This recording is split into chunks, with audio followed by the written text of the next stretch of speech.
आदरणीय मित्रों, धर्म बोध हो। दोस्तों, मैं इस वीडियो के माध्यम से आदरणीय पुष्पेंद्र कुलश्रेष्ठ जी, RSN Singh ji, general GD Bakshi जी, सुशील पंडित जी, तुफैल जी समेत समस्त हिंदू संस्कृति के उत्थान हेतु समर्पित, भारतीय संस्कृति के उत्थान हेतु समर्पित समस्त विद्वानों, जागरूक बंधुओं को 3 सलाह देना चाहता हूं, या कहें कि 3 आग्रह मैं चाहता हूं करना।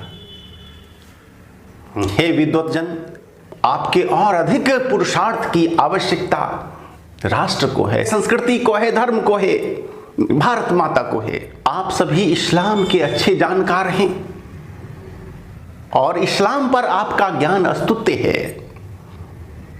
आप सभी इस्लाम के घृणित मंसूबों को देश के सामने उजागर कर रहे हैं। आप सभी अस्तुत्य हैं, आदरणीय हैं। लेकिन मैं एक अन्य बात की तरफ भी आपका ध्यान आकृष्ट चाहता हूं करना। हालांकि आप वह जानते हैं, लेकिन होता है कि ध्यान आकर्षण के बाद शायद ज्यादा आप उस पर समय श्रम कर सकें। वो है ईसाइयों के घृणित प्रयास। दोस्तों, हम यह मानते हैं कि भारत का, हिंदू संस्कृति का, धर्म का सबसे बड़ा दुश्मन इस्लाम है। लेकिन उसके बाद कौन है? सेकंड नंबर पर कौन है? वो है ईसाइयत, बाइबल। देश में आज सबसे अधिक अगर धर्मांतरण हो रहा है तो हिंदू से ईसाई में हो रहा है। यानी ईसाई लोग, ईसाई मिशनरियां हिंदुओं को बहकाने में ज्यादा हो रही हैं सफल। वे लोग अंधविश्वास का सहारा लेते हैं, मैजिक का सहारा लेते हैं, जादू का सहारा लेते हैं। मैजिक इज ए ट्रिक, अपनी चालाकी दिखाई कोई, हिंदू देवी देवताओं को, हिंदू रीति रिवाजों को छोटा हीन है बताने का वह घृणित प्रयास करता है। और तीसरा होता है वजह धन, लोभ देना, लोभ देकर, नौकरी का लोभ, जमीन जायदाद का लोभ, विदेश भेजने का लोभ, वगैरह वगैरह। दोस्तों, आप सबको इस पर भी ध्यान देने की आवश्यकता है। इस्लाम के साथ साथ ईसाई भी आपके निशाने पर हो। मैं केवल यह आग्रह आपसे करना चाहता हूं। हाल में एक घटना आई सुनने में कि एक व्यक्ति बन गया ईसाई और उसने अपनी बूढ़ी मां का अंतिम संस्कार हिंदू रीति रिवाज से करने से इनकार कर गया। समाज के लोगों ने उसे बहुत समझाया, लेकिन वह तैयार नहीं होता है। और फिर उसके बाद बूढ़ी मां की नातिन थी, वह आकर अंतिम संस्कार उसका करती है। दोस्तों, आवश्यकता है मदर टेरेसा जैसे दिखावटी समाज सेवियों के घिनौने खेल को उजागर करने की, सबको समझाने बताने कि इनका अंतिम उद्देश्य क्या होता है। ये लोग समाज सेवा के नाम पर अपने रिलीजन का, ये लोग ईसाई बनाने का धंधा करते हैं और इसके लिए इन्हें अरबों खरबों डॉलर आते हैं, मिलते हैं। समाज को यह समझाने की आवश्यकता है कि आप किसी अंधविश्वास में, किसी मैजिक में या किसी लोभ में आकर धर्मांतरण न करें।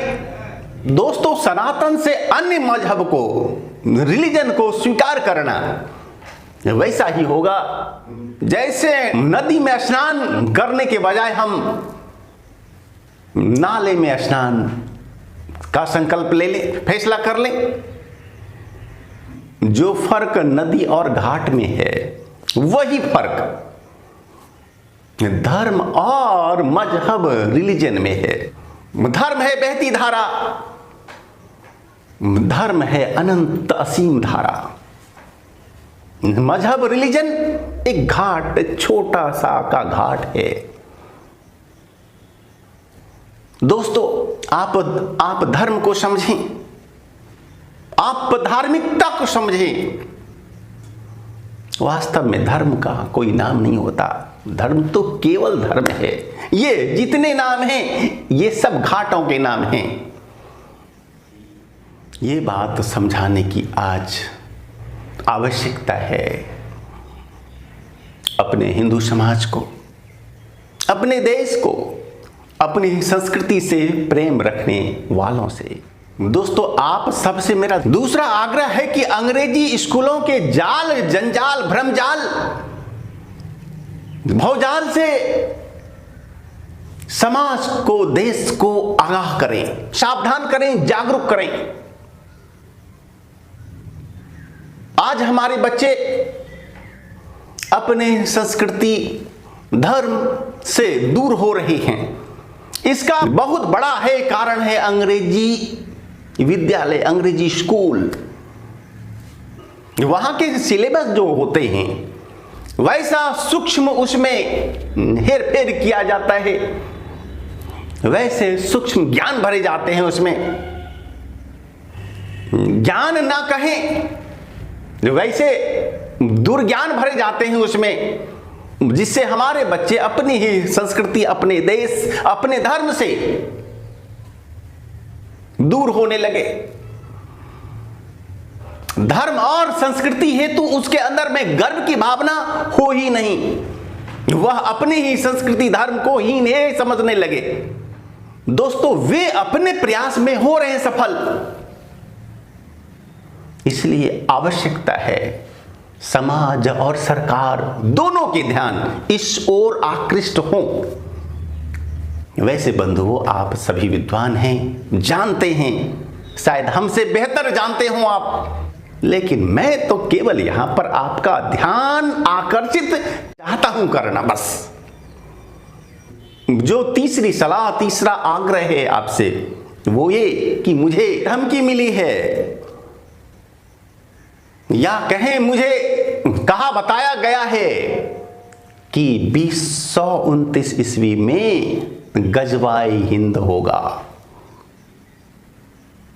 हमारे वीडियो पर इस तरह के मैसेज आते रहते हैं। मैं सोचता हूं कि मैं इसका जवाब क्या दूं। दोस्तों, मैंने जवाब लिखकर दे दिया है कि we are ready to kill गजवाई हिंद। हम इस मैसेज को हल्के में नहीं ले सकते। केवल 7 साल की बात है और उनकी तैयारी चल रही है। हमने सुना है कि उलेमाए हिंद, राष्ट्रीय स्वयंसेवक संघ, आरएसएस से भी बड़ा संगठन तैयार करने की योजना पर काम कर रहा है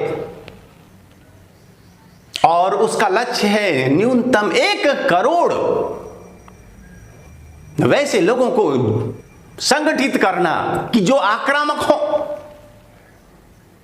और जो गजवाए हिंद के लिए संकल्पित हो। आप सोचें कि यदि 1 करोड़ लोग, वो लोग तैयार लेते हैं कर, तो फिर क्या होगा। भारतीय सैनिकों की संख्या भी है मात्र 13-14 लाख।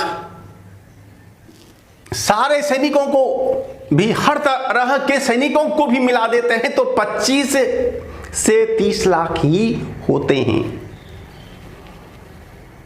और उनकी योजना है 1 करोड़ से अधिक संकल्पित आक्रामक लोगों का संगठन बनाना, ताकि 2029 ईस्वी में या उसके आसपास गजवाए हिंद हो सके। और दोस्तों, गजवाए हिंद क्या है? भारतीय संस्कृति, धर्म से जुड़े सभी चिन्हों को, सैंबल्स को, मंदिरों को, मठ को, आश्रम को, समस्त मंदिरों को समाप्त कर देना और फरमान जारी करना कि आप इस्लाम को स्वीकारो, वरना फिर अपना सिर कटाने के लिए तैयार हो जाओ। इस्लाम को मानो या फिर कटो। एक तीसरा विकल्प यही हो सकता है कि भाग जाओ। आप कहां भागोगे देश छोड़कर? संभव है? दोस्तों, उनकी तो तैयारियां चल रही हैं पूरे जोर शोर से। यही वजह है कि वे डेट भी आज दे रहे हैं। वे चिढ़ा रहे हैं हमें, धमका रहे हैं हमें कि 2029 में हम करेंगे गजवाए हिंद। रोक सको तो रोक लो। वे कहते हैं कि हिंदुओं में ताकत नहीं है, साथ ही ना ही अपने धर्म, संस्कृति, देश के लिए लड़ने का जज्बा है। वे हमें धमका रहे हैं, हमें वे चिढ़ा रहे हैं, या फिर ये भी सोचें कि वे हमें सावधान कर रहे हैं, तो हम भी सावधान हो जाएं। अब ज्यादा समय नहीं है, केवल 7 साल, ओनली 7 years। और 7 सालों में हमारी तैयारी, हमें क्या तैयारी होगी करनी? हमें होगी तैयारी करने की हम देश की जनता को, अपने समस्त हिंदू भाइयों को, हिंदू धर्म, हिंदू संस्कृति से स्नेह, प्रेम, श्रद्धा रखने वालों को जागरूक करें, सावधान करें, संगठित करें। हर व्यक्ति को होगी लेनी ट्रेनिंग, फौज की ट्रेनिंग। हर घर में हथियार होंगे रखने अपनी रक्षा के लिए, क्योंकि आत्मरक्षा से बड़ा कोई धर्म नहीं। दोस्तों, हम उनके कमेंट को हल्के में ना लें। लास्ट में मैं भाई पुष्पेंद्र जी, RSN Singh ji, general GD Bakshi जी, सुशील पंडित जी, तुफैल जी वगैरह अन्य समस्त विद्वानों से, जागरूक बंधुओं से, राष्ट्र को जगाने वाले समस्त पुरोहितों से ये कहना चाहते हैं कि हम लोग सभी अलग अलग कार्य कर रहे हैं। यदि संगठित होकर करें तो शायद हम अधिक अपने लक्ष्य में सफल हो सकते हैं, और इस पर हम लोगों को चाहिए विचार करना। धन्यवाद।